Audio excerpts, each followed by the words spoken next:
You're listening to Garden Master Ken Lain and the Top 10 Gardener Podcast.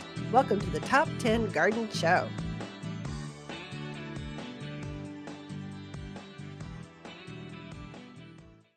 And we are back with Lisa Waters Lane in the studio. She comes each week with your garden question. Just what are neighbors talking about? What's going on in other gardens? And we can learn things from that. And so we can see what plants are flowering, how they do it. So welcome to the studio, Lisa. Thank you. Yeah, good to to have be you back. here. It is. Thank you. Let me move the microphone up just a hair for you. There you go. Kind of get it set. So perfect. I'm And just so quiet. It never comes over. You're a quiet talker. You love to take on the noise level of whatever the room is. And I'm like a loud talker. No matter how loud the room is, I can still be heard across the room. It's very with true. or without a microphone. So it's not better or worse or either one. You need them. And that's why we attract each other. You're my fun to my shui. Feng shui. Yeah, I got it. Yeah, okay. Sure. I know the audience got it.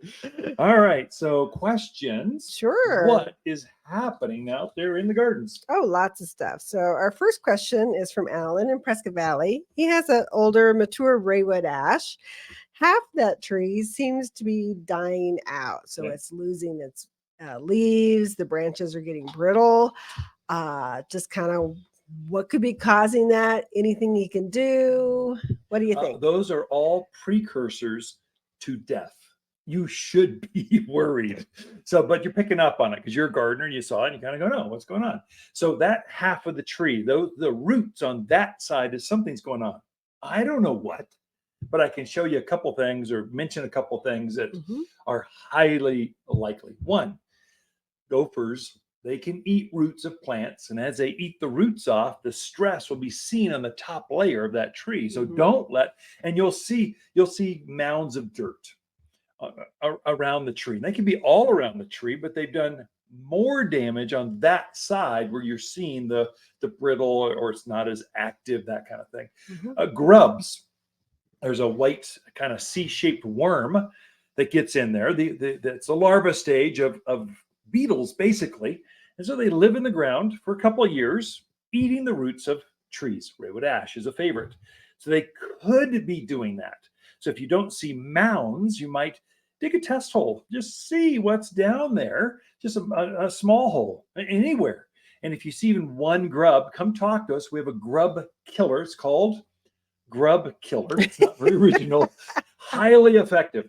And so I saw some stress in our yard. I didn't even test. I just went, I know grubs come out this time of year. I'm getting some grub killer. I'm just putting it down there and praying for rain. It's a granular. You sprinkle it out there. Water activates it. So you need water to hit those granules within the first month. So we usually are going to see rain sometime in the next few days, really.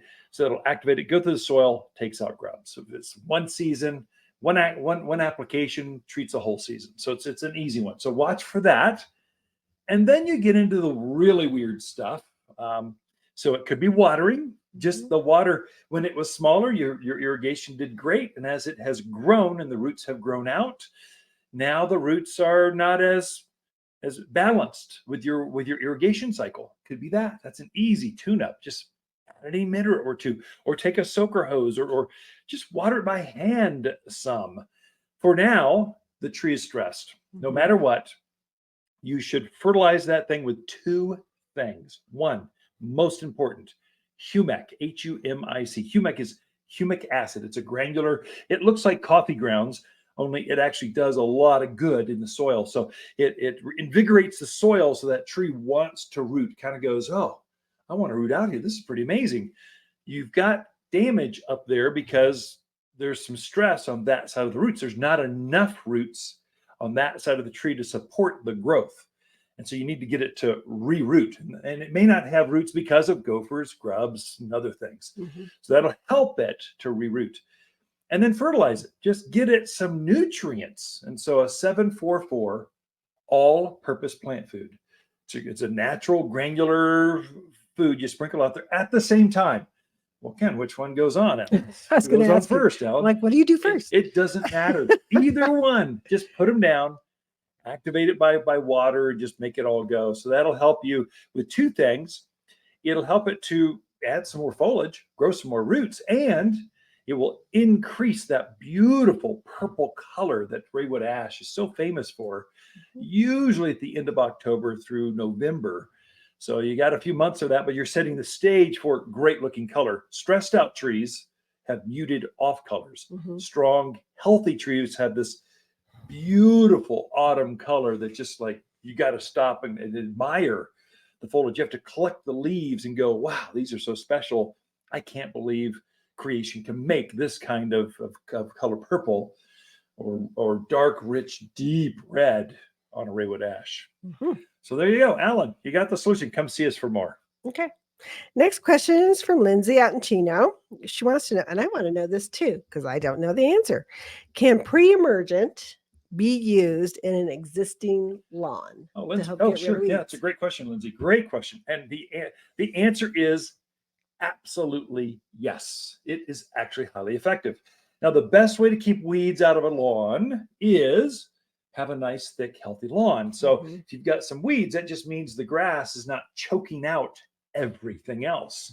That's what a healthy lawn does. So you have less dandelions, less crabgrass, less weeds with a healthy lawn. So I would say fertilize. That's a theme right now because the yard's running out of food. You need to re-up that.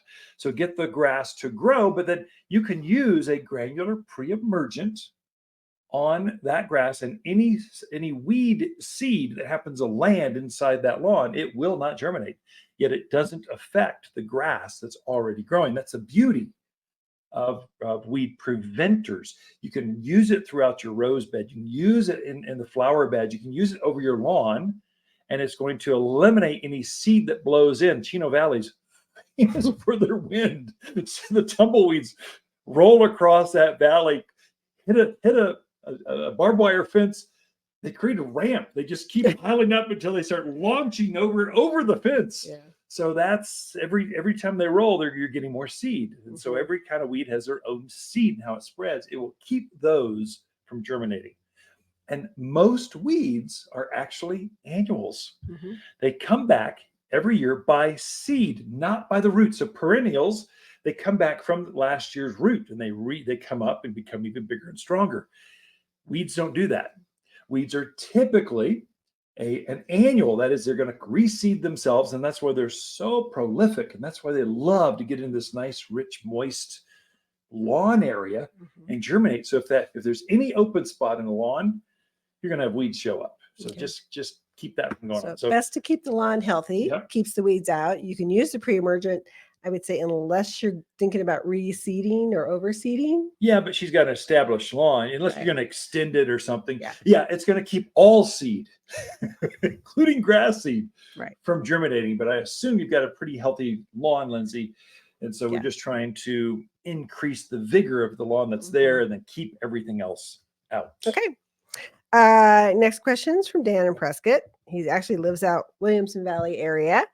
They need a big screen tree to block out the house that's building behind them. Want to know, and a lot of people ask this, what's better, Deodar Cedar, Arizona Cypress, or is there something else? Yeah, Dan, so Dan, that's super easy. So I would say Williamson Valley, you can have either because you've got bigger properties typically. Depends on where you're at. But for bigger properties, Deodar Cedar works. So Deodar Cedar also is known in the Bible as the tree of Lebanon. These trees grew hundreds and hundreds of feet. They're like mini, like redwoods. And so they get ginormous. Now, we don't have any that are hundreds of years old here yet, but that's where they're going to go to. So it's too big for a smaller yard. You just don't want to do that. Arizona Cypress is the one that grows native out towards where you're at, Dan. So if I had to pick between the two, I would go with Arizona Cypress just because it's going to naturalize. And once they're up to size, you'll never have to care for them again because they're in their element. Arizona Cypress, whereas Deodar Cedar is more of a Middle Eastern thing. I mean, it's in a similar climate to us, and they're fast growing. Both are very thick, very full, easily up to 25 feet by 12 feet wide, solid green. But I would, if I had to choose, Dan, You have to I would choose. probably, I guess you could mix them with big product, could mix and match. Yeah. But if you want a wall or privacy, a lot of folks want the same. Mhm. So I would do Arizona Cypress. Come in and see us for more. We can help you with spacing, how many you might need. Take a picture, what you want to block. We can help you block it.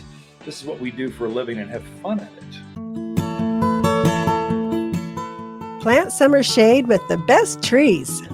We've collected 700 mountain hardy trees for summer-long shade, privacy, and wind protection. We guarantee you will fall in love with a backyard that is cool again. Summer rains make this the ideal season to plant new trees for summer-long shade. And Waters Garden Center can help. Waters Garden Center, 1815 Iron Springs Road in Prescott.